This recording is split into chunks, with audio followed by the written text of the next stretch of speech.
پھر مغرب کے بعد 6 رکعت پڑھے جاتے ہیں جسے اوابین کہتے ہیں، اوابین، اور اواب کہتے ہیں توبہ کرنے والوں کو، اللہ کی طرف لوٹنے والے کو، تو وہ کہلاتی ہے صلاۃ الاوابین، تو جو اللہ تعالیٰ کی طرف لوٹنے والے ہیں اور وہ اللہ کو بہت محبوب ہے وہ نماز۔ تو اس کے 2 طریقے ہیں، ایک طریقہ تو یہ کہ مغرب کے فرض پڑھنے کے بعد 2 رکعت سنت ادا کر لے، اس کے بعد پھر 6 رکعت کی نیت باندھ کے کھڑا ہو جائے اوابین کی نیت سے، ایک سلام کے ساتھ۔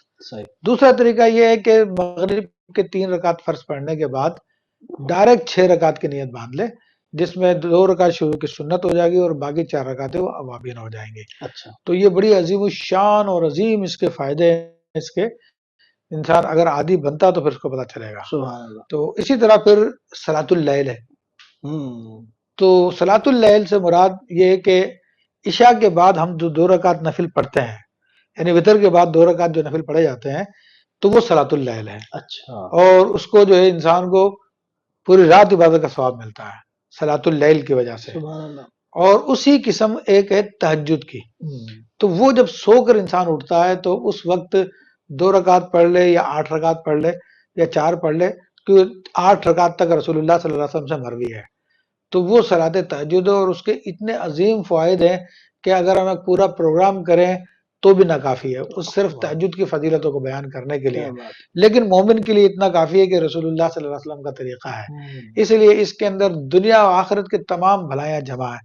پھر اس کے علاوہ تحیۃ الوضو ہے کہ جب بھی وضو کرے انسان 2 رکعت 2 رکعت نفل پڑھ لے، اور یہ ایک ایسا عظیم الشان عمل ہے کہ نبی کریم صلی اللہ علیہ وسلم نے ارشاد فرمایا، بلال کیا بات ہے کہ جنت میں اپنے آگے آگے تمہارے چلنے کی آواز کی سنتا ہوں میں، تو عرض کی یا رسول اللہ صلی اللہ علیہ وسلم جب میرا وضو ٹوٹتا ہے تو وضو کر لیتا ہوں اور 2 رکعت نفل پڑھ لیتا ہوں۔ کیا بات! تو یعنی یہ رسول اللہ صلی اللہ علیہ وسلم نے خادم کی شان بیان کی ہے، کیونکہ خادم تو آگے آگے چلتا ہے نا۔ جی جی جی۔ تو دیکھیں جنت میں پھر ایک اور دلچسپ واقعہ میں آپ کو بتاؤں، یہ تحیۃ الوضو کا۔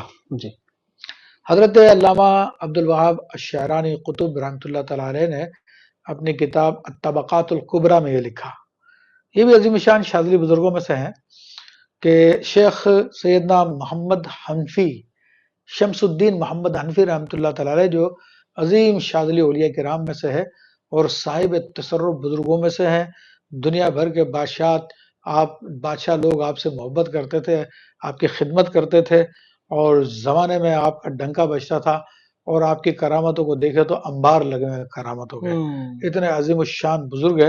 اور تو یہ بزرگ، ان کی خدمت میں ایک آدمی آیا اور کہنے لگا کہ حضرت مجھے سونا بنانے کا نسخہ بتا دیں۔ تو آپ نے فرمایا اچھا ٹھیک ہے، ایک شرط ہے میری، وہ شرط یہ ہے کہ تم 1 سال تک یہ اپنی عادت بنا لو کہ جب وضو ٹوٹے تو وضو کر کے 2 رکعت پڑھنی ہے۔ اچھا، ہاں، اپنی عادت بنا لو۔ یہ سونے کا وظیفہ ہو رہا ہے؟ ہاں، یہ سونے کا وظیفہ، کہ اس کے بعد تمہیں بتاؤں گا سونے کا وظیفہ، اچھا، پہلے یہ شرط یہ کرو۔